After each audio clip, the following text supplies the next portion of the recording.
Bien évidemment, avec un seul curseur, le nombre de degrés de liberté pour affiner le rendu de son image est relativement faible. Pour cette raison, l'éditeur Holoneo a prévu deux autres modules. Le module par défaut, donc qui comporte cette fois-ci un curseur d'intensité pour le tone mapping, un curseur d'ajustement du niveau du micro-contraste, et puis des ajustements d'exposition et de contraste global. Réaliser des ajustements globaux de l'exposition ou du contraste n'est pas toujours nécessaire. Cela dépend du type d'images qui ont été assemblées. Dans tous les cas, il vaut mieux les faire après le réglage de tone mapping si c'est encore nécessaire. Donc nous en arrivons au curseur d'intensité du tone mapping que je vais tirer progressivement. On va voir l'image s'éclairer jusqu'à devenir très plaisante, bien plus que l'image normalement exposée qui a servi à l'assemblage. Là j'arrive à un niveau qui me semble plaisant, donc j'arrête. On verra plus tard que on peut aller évidemment bien au-delà, comme pour le curseur unique. À présent, j'augmente le niveau du micro-contraste avec toujours un effet saisissant sur l'image. Pour un rendu réaliste, je suis même sans doute allé un petit peu trop loin, donc je vais réduire un petit peu. Je peux voir, grâce au panneau d'historique, ce qu'était l'image avant les réglages, et donc ce qu'elle est devenue après. On voit donc bien que elle a été grandement rehaussée, avec des hautes lumières qui ne sont pas trouées, avec des détails et des basses lumières qui sont beaucoup plus claires que sur l'image initiale. Dans un contexte créatif, on peut bien évidemment tirer les curseurs beaucoup plus loin, à commencer par celui du tone mapping.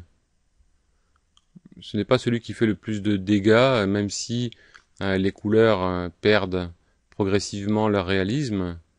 En revanche, le curseur de modification du micro-contraste provoque très vite un effet saisissant, avec des rendus très marqués.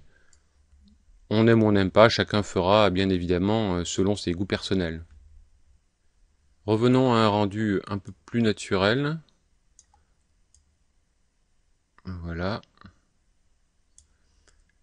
Et examinons la troisième option avancée que propose l'éditeur Holoneo.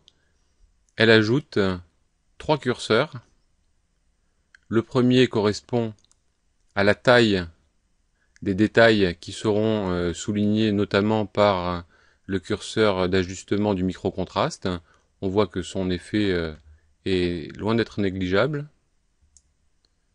Un seuil qui fixe le niveau de détail au-delà duquel les modifications ne seront pas effectives, et enfin une accentuation des contours.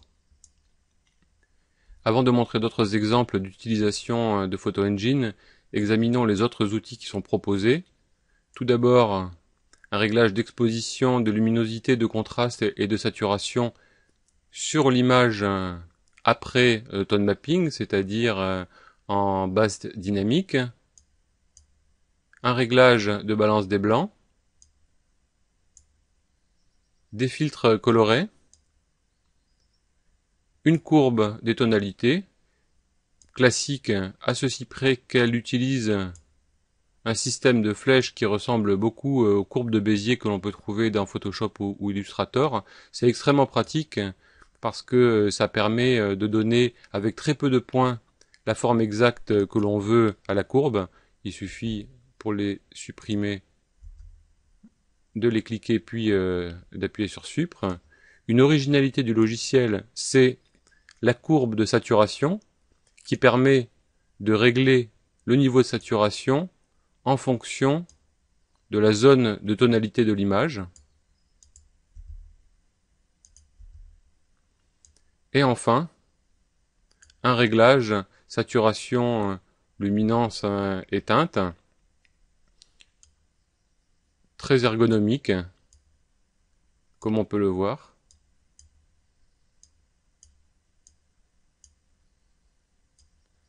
Donc toutes ces fonctionnalités sont destinées à affiner le rendu de l'image une fois que tous les réglages de tone mapping ont été effectués. Évaluons à présent le logiciel sur d'autres exemples. Donc je retourne dans le navigateur, je supprime les 3 images précédentes, j'en sélectionne 3 autres, je les ajoute, et c'est prêt pour un nouvel assemblage. Je vous ai épargné le temps d'attente pour la constitution de l'image à dynamique étendue. Voici ce que le logiciel nous propose. Donc c'est une image globalement assez terne, avec les éléments de la voûte qui sont relativement sombres, mais une rue qui est baignée de soleil au point que plus aucun détail n'est visible. Alors on va voir ce que le tone mapping est capable de faire. Donc on va commencer par faire un réglage du curseur à l'intensité du tone mapping. Là visiblement on peut aller relativement loin sans trop dégrader le réalisme. Bon là c'est déjà limite. Si je le tire au maximum, on peut voir que la route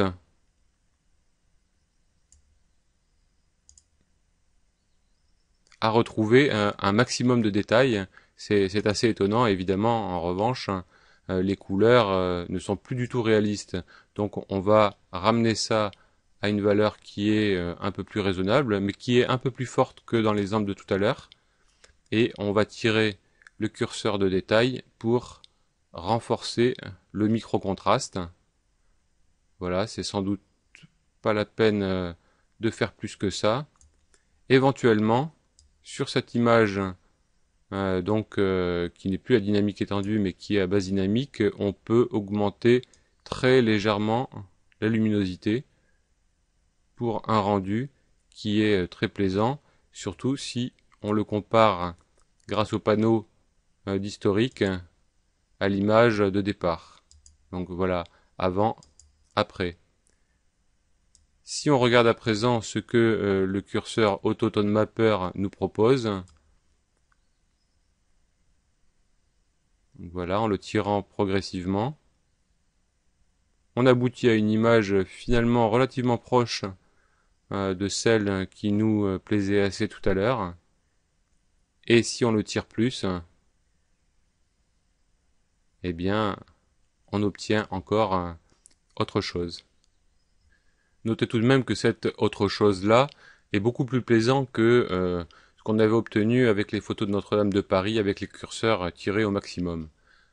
Là encore, il vaudra mieux choisir au moins le panneau par défaut afin d'ajuster beaucoup plus finement le rendu au niveau de l'intensification du micro-contraste ou du réalisme des couleurs.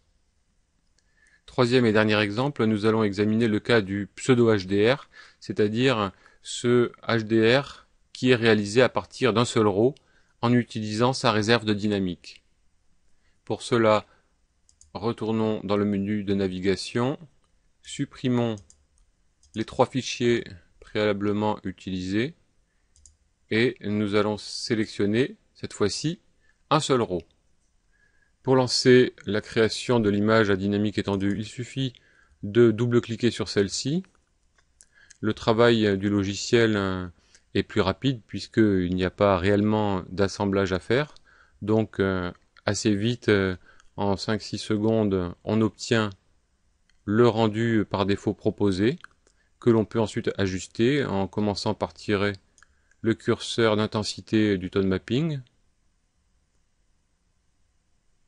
Donc, voilà par exemple. Et ensuite, le curseur, toujours un peu magique, de rehaussement du micro-contraste, surtout sur des images un peu fades au départ comme celle-ci qui a été prise avec une météo relativement défavorable. Donc voilà, je tire progressivement le curseur.